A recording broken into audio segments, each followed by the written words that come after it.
Halo oma opa, om tante dan kakak-kakak semuanya. Hari ini kita akan mendengarkan Fresh Juice Sabtu 3 Juni 2023 bersama Romo Rudi Rakitujati UMI dari Jakarta. Selamat mendengarkan ya.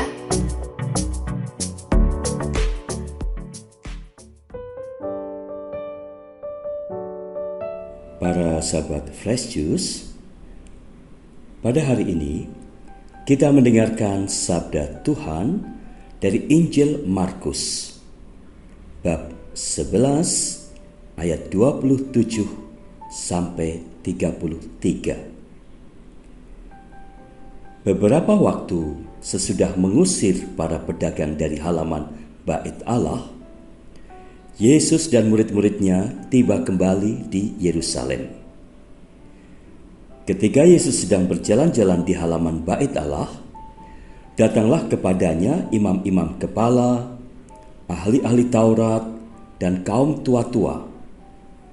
Mereka bertanya kepada Yesus, "Dengan kuasa manakah Engkau melakukan hal-hal itu? Dan siapakah yang memberikan kuasa itu kepadamu sehingga Engkau melakukan hal-hal itu?" Yesus menjawab, "Aku akan mengajukan satu pertanyaan kepada kalian. Jawablah aku, dan aku akan mengatakan dengan kuasa mana kulakukan hal-hal itu. Pembaptisan Yohanes itu dari surga atau dari manusia? Jawablah." Mereka memperbincangkannya seraya berkata, "Jikalau kita katakan dari Allah," dia akan berkata, "Kalau begitu mengapa kalian tidak percaya kepadanya? Tetapi masakan kita katakan dari manusia?" Sebab mereka takut kepada orang banyak, karena semua orang menganggap bahwa Yohanes betul-betul seorang nabi. Maka mereka menjawab kepada Yesus, "Kami tidak tahu."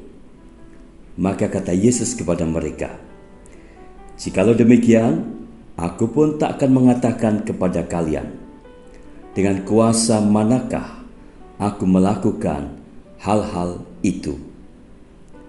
Demikianlah sabda Tuhan.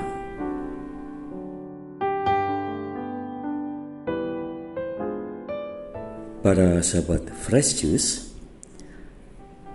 saya membayangkan kisah dalam Injil hari ini layaknya perdebatan antara kelompok ulama resmi dengan seorang pendakwah jalanan yang sedang populer yang namanya Yesus itu.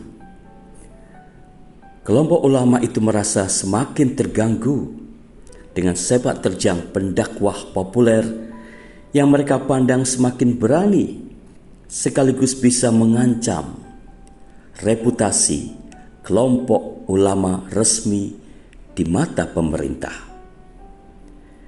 Maka mereka berusaha dengan segala cara lihai untuk mengumpulkan aneka bukti pernyataan yang bisa mereka gunakan untuk menyudutkan dan mengalahkan Yesus, sang pendakwah jalanan itu. Namun rupanya Yesus sadar akan motif mereka, sehingga dengan tenang, berani, dan terampil menghadapi mereka. Dia akhirnya bisa dengan lihai lolos dari jebakan mereka.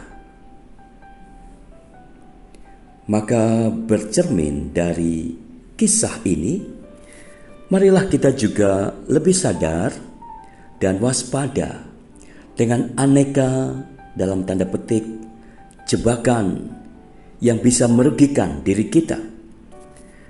Di sekitar kita saat ini ada banyak jebakan loh. Misalnya oleh iklan melalui aplikasi tertentu yang menawarkan kepada kita macam-macam hal.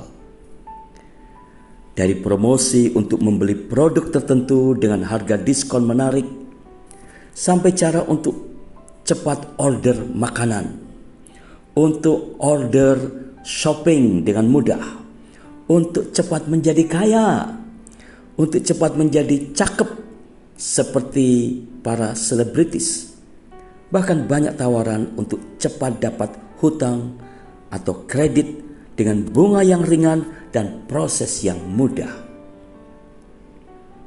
Supaya masuk dalam jebakan, kita cukup diminta melakukan download atau unduh aplikasi ini itu di handphone kita.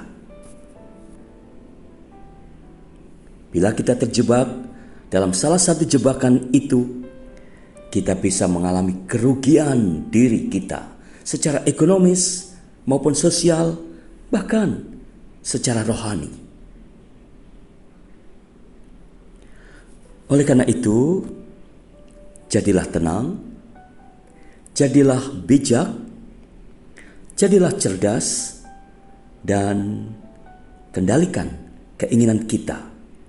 Tidak usah muluk-muluk atau mau serba mudah dan enak. Jangan mudah terkecoh. Berhati-hatilah. Sebuah cerita sebagai pemanis renungan hari ini. Pada suatu hari, sebuah supermarket menyelenggarakan suatu perlombaan belanja. Dalam perlombaan itu, masing-masing finalis diberi sebuah kereta barang dan kesempatan berbelanja sepuas-puasnya dalam waktu 15 menit. Finalis yang mampu mengumpulkan total pembayaran yang paling tinggi pada kasir akan menjadi pemenangnya. Para finalis itu berjalan cepat melalui lorong-lorong, memborong barang-barang yang mahal, menabrakkan kereta barang satu dengan yang lain, serta memporak-porandakan peralatan toko. Suasana perlombaan menjadi ramai sekali dan gila-gilaan. Sementara semua orang sibuk berlomba, dari sebuah lorong muncul seorang laki-laki muda yang berjalan-jalan sambil memilih barang-barang dari rak dan memasukkan ke dalam kereta dorongnya. Salah seorang dari finalis menjadi amat heran dan gemas menyaksikan betapa santainya orang itu. Finalis itu kemudian menegur laki-laki muda itu. "Mengapa kamu begitu lambat, tidak buru-buru seperti orang lain?" Laki-laki itu menoleh dan berkata, "Mengapa saya harus terburu-buru, Bu?" Lalu katanya sambil tersenyum, "Bapak saya pemilik toko ini." Para sahabat, sampai di sini perjumpaan kita hari ini. Tuhan memberkati kita semua. Amin. Opa, oma, om, tante, dan kakak-kakak semuanya, kita baru saja dengarkan Fresh Juice Sabtu 3 Juni 2023. Makasih renungannya buat Romo Rudi hari ini. Mantap banget. Sampai jumpa lagi ya semuanya ya. Salam Fresh Juice.